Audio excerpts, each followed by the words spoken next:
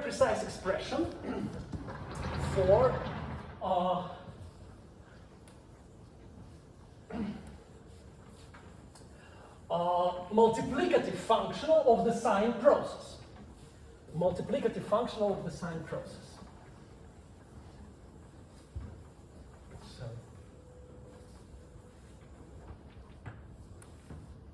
So in fact, this is a very beautiful subject in itself, which I can barely touch upon. So it goes back to the theorem of Séguin. In fact, the second theorem of Séguin in the form of Ibragimov, but in fact with remainder term. With remainder term. This is the key point. So what I need is the scaling limit. The scaling limit of the Borodino-Konkov-Geronimo case formula.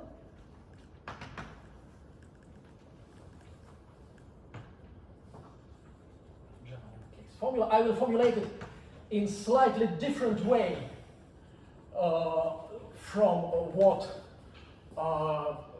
Borodino-Konkov and Geronimo case did, but also in slightly different generality. In fact, scaling limit was obtained by Weiser and Chen, but under assumptions which are not sufficient for me, under somewhat stringent integrability assumptions, but in fact the result holds under broader assumptions, under less stringent assumptions, and this is what I will now present. So I just write the multiplicative function of the sine process. So just I write exponential of SF.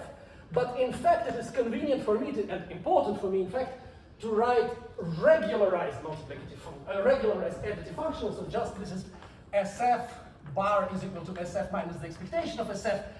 But the difference is that this one is defined under much softer assumptions. The only assumption I need is that, for defining this expression, is that the following integral converge.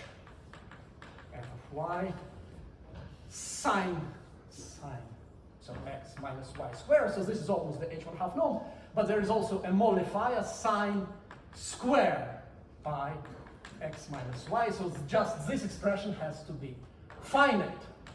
So this is the only thing that is necessary for this expression to be defined. For the analog of the Borodino-Konkov, so the scaling limit of the Borodino-Konkov-Geronimo case formula, I need a little bit more. I need, in fact, the Hilbert transform. So I need f to be an h dot 1/2, and the Hilbert transform of f to be bounded. The Hilbert transform of f to be bounded. This is extra assumptions. I don't claim, so I would like to point out that Ibragimov theorem is a necessary and sufficient result for validity of the Séguin-Strong theorem. Here, the question of necessary and sufficient conditions in the Borodino-Konkov-Geronimo case formula, to the best of my knowledge, remains open. Okay, but under these assumptions we can proceed. So then we have just exponential of the h1/2 dot norm, and then we have the remainder term, which in fact, following Borodino-Konkov-Geronimo case, one can write in the form of the Hankel determinant. So this is just Hankel determinant. Tilde corresponds to inversion on the Fourier side, just as in Borodino-Konkov-Geronimo case. So the Hankel is just continuous Hankel operator, and h is indeed the exponential of the Hilbert transform, well, almost f minus minus f plus, where f minus and f plus are projections of f, respectively, on the negative and positive Fourier side.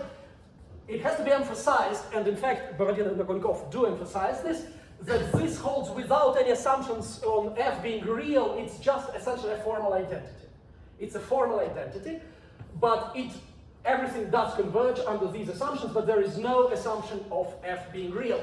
If f is indeed real, then h has absolute value 1, and then this determinant is indeed between 0 and 1. But this is not the case that I need. This is not the case that I need. The case that I need is in fact just the general case, because obviously I need to control exponential moments. I also need to control characteristic function. I need to control also imaginary exponential moments. Okay, so this is the for the scaling limit of the formula of Borodino-Grigori case, and it is starting from this scaling limit formula that I can proceed. So, and the key point in the analysis is that this quantity, because this is not just determinant but cut determinant, the low frequencies are cut out, this determinant is continuous not just in h1 half, but in h1 norm, h1 dot. This is the key point. It is continuous in h1 dot norm, So, and this is why I can control this. So as the function gets dilated, clearly the h1 half with dot norm does not change. It is invariant under dimensions. But the h1, again, h1 when I write just lambda square here without writing 1, lambda square, it decays. The derivative, the normal derivative decays under scaling. This is what makes, so to speak, as in the Soshenkoff limit theorem, so to begin with, this gives a proof of the Soshenkoff limit theorem. I just gave the proof of the Soshenkoff limit theorem. But also it is possible from these estimates to proceed to taking the exponential in the Soshenkoff limit theorem. And in fact, so let me now make a few general remarks about taking the exponential of a random field. Exponential of a random field.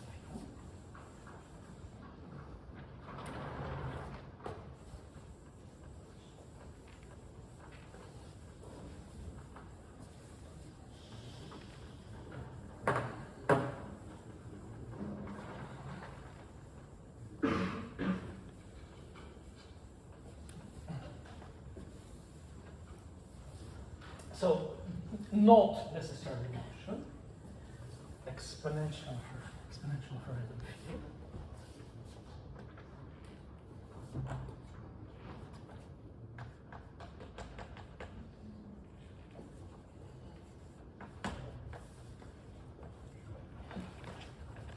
So here I would like to be completely general.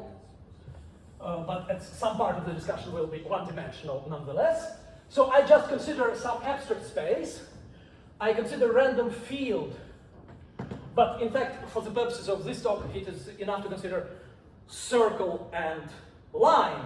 So random field is just a map from some Hilbert space on my phase space. For example, in fact, the space I will consider, let me just run a little bit ahead of myself, is not this space, but in fact the antiderivative of this space, in a sense that I will explain in a moment. So I have some Hilbert space, which I embed into L2 of omega p, and in fact this is a contraction, non-strict contraction. So this is what I mean by random field. It is just contraction on Hilbert space into L2 of a probability space. Okay, so now I have some operation on this field, psi. So just, so I will write it like this, psi of f x. So in fact, in my case, mostly the main case is when psi f x is just exponential of gamma xf over the expectation of the same. But one has to keep in mind that sometimes I need also a little bit more general definition. So this is the key example, but sometimes I need more general definition. So in particular, I want to keep for myself the freedom for this function not to depend just on x on f, but in fact on the entire field x. I want to keep this freedom. So this is just some operation. This is again a random variable, and I just need the following extremely naive assumptions. I assume that on my space, let us keep to the case when the space is just the line or the circle. I assume that on my space I have a measure, ds. So, and I have a function. I have two functions, in fact, which I denote b plus of st and bst. So these are two functions that, generally speaking, explode on the diagonal, and just the assumptions I need are as follows. So I need just the following two very small assumptions, that just the expectation of psi, phi, I also need the following notation. I write phi circle is phi over the integral of phi, just of phi of x. Psi of x is less or equal than integral of phi of x, psi of t b plus st, ds dt, this is assumption 1. And the assumption 2, so the key point is that these are square integrable, these are in L1 of my, let's say, line cross line, or circle cross circle. This is the key point. So, and the assumption 2, I write it here, is just that expectation of psi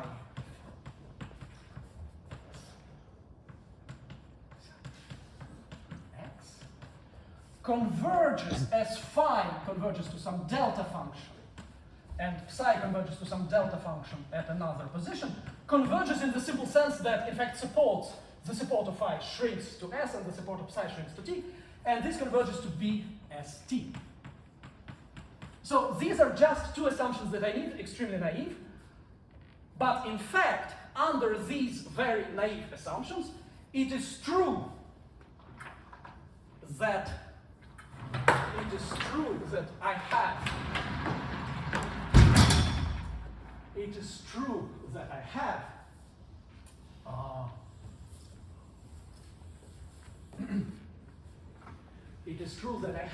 that the sum over psi phi over shrinking partitions of unity, so pi is just some partition of unity,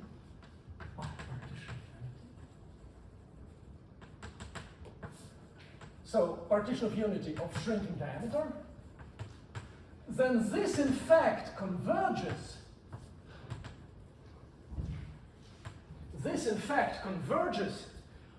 to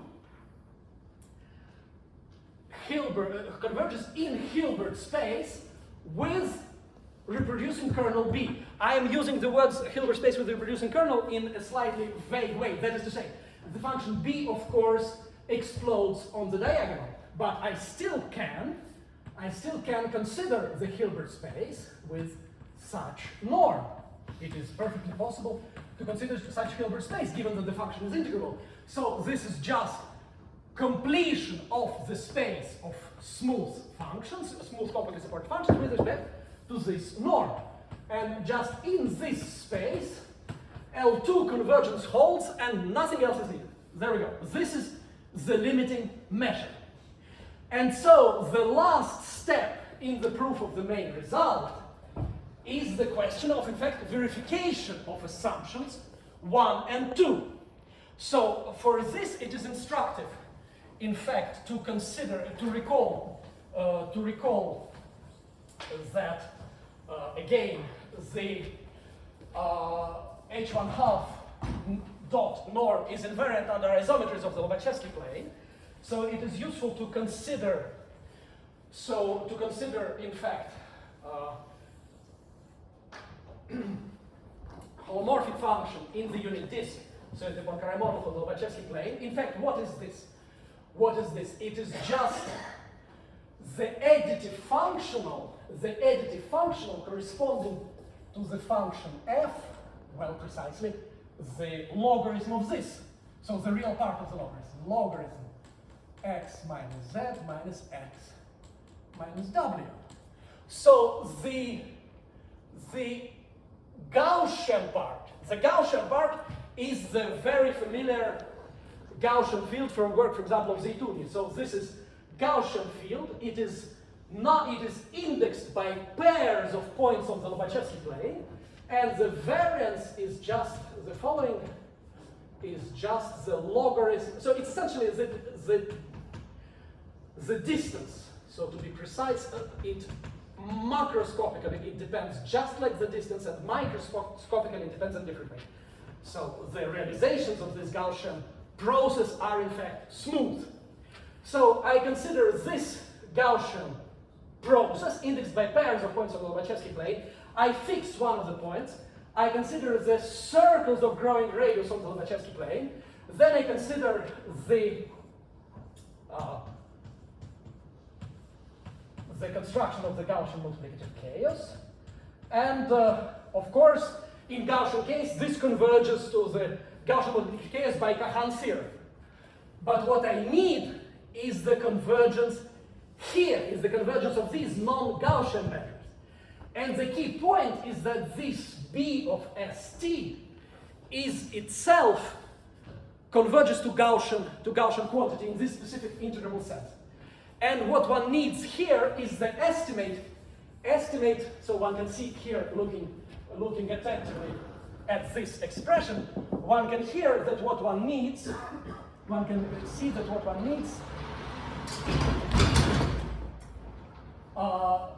needs is speed of mixing for the sine process. Mixing for the sine process. Again, Soshnikov considered speed of mixing for the sine process, but he considered speed of mixing for additive functionals. But here we need, in fact, speed of mixing for multiplicative functionals. So but it can still be established that if I have two multiplicative functionals, then in fact, under some regularity assumptions, just the speed of mixing is 1 over r square,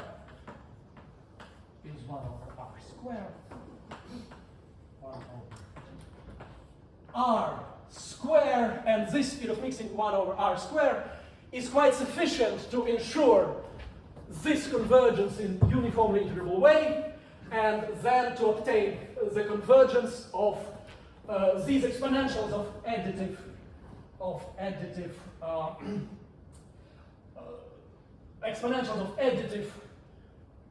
functionals of the sine process to the Gaussian multiplicative chaos. Grigori Olshanski is number.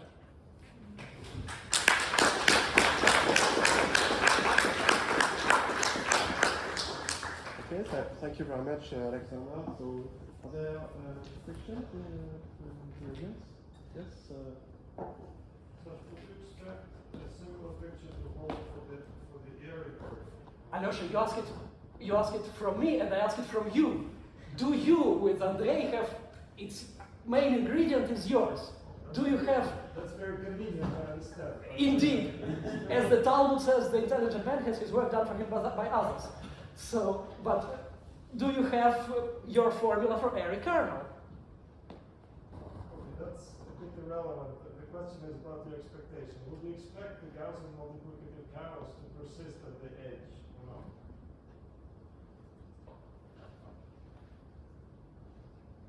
I think yes, actually. I think yes. I would be more. It's always risky to foretell a theorem you can't prove. But if it's proved that it doesn't, I would be more surprised than if it's proved that it does. Yes. But probably you expect the same holds for G. It's again exactly the same thing. So let me. This is very clear question, to which it will be harder to give an equally clear answer. So please let me be very clear. The Soshnikov limit theorem has a very precise counterpart in the Genebre case, which is the theorem of Ryder-Virac.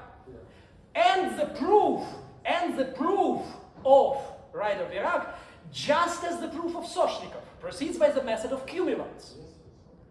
But to the best of my knowledge, there are experts in the audience who know it much better than I.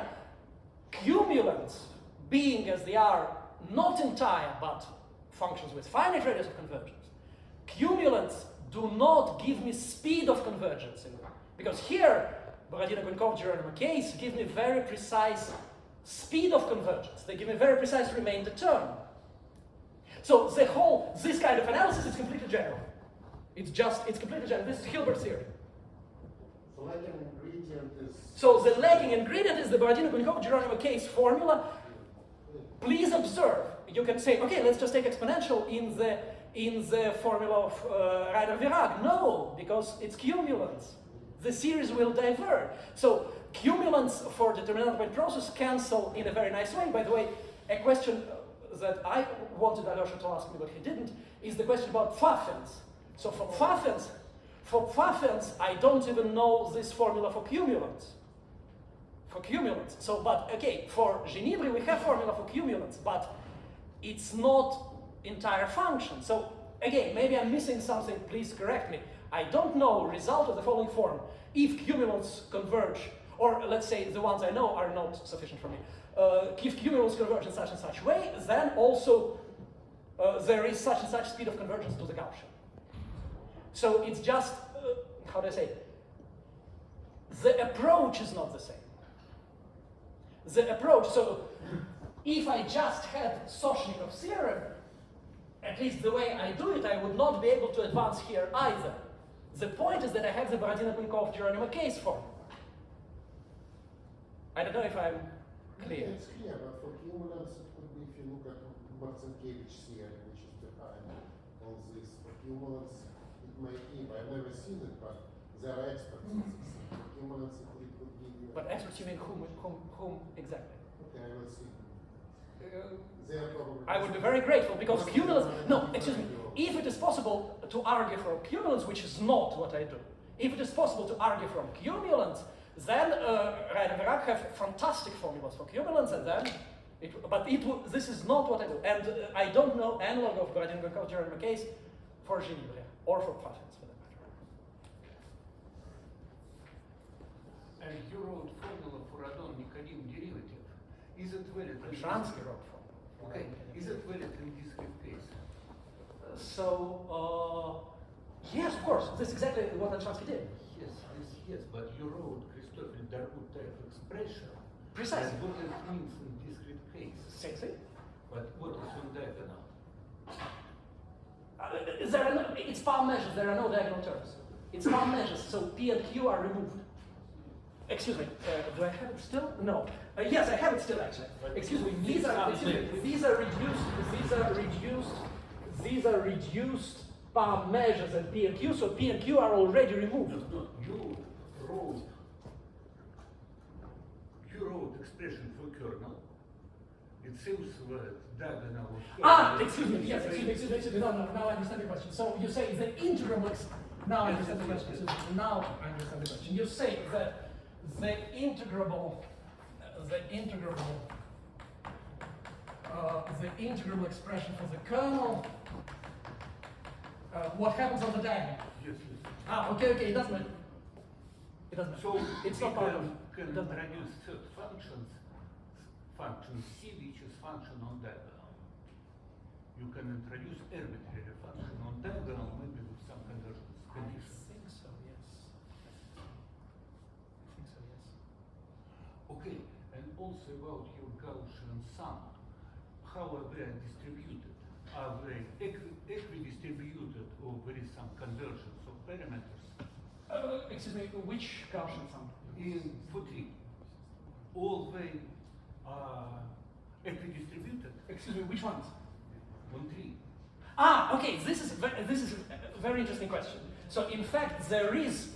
So in what I consider, yes. So here, so if I understand correctly your question, what is this measure on the absolute? Not. Okay. So or this measure of the boundary of the tree. Initial. What is happening with initial? So what is the measure of the boundary of the tree? This is your question. You consider many Gaussian Yes. Summa. All of them are standard Gaussians. All standard. All standard Gaussians. No, but your question, if I understand your question correctly, you ask me, is it possible to consider other measures on the boundary of the tree? And the answer is yes, it is possible. And this, by the way, has been done by Hubert Lacroix. It is possible, also here I just need Lebesgue measure, but in fact, you're absolutely right. It is possible to consider,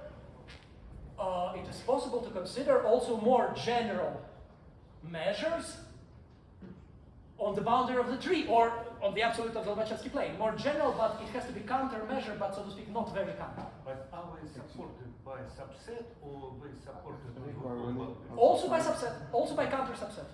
Also by counter subset. Also by counter subset. Thank you very much. I think we are running out of time, so I think we should proceed to the next talk. So, the next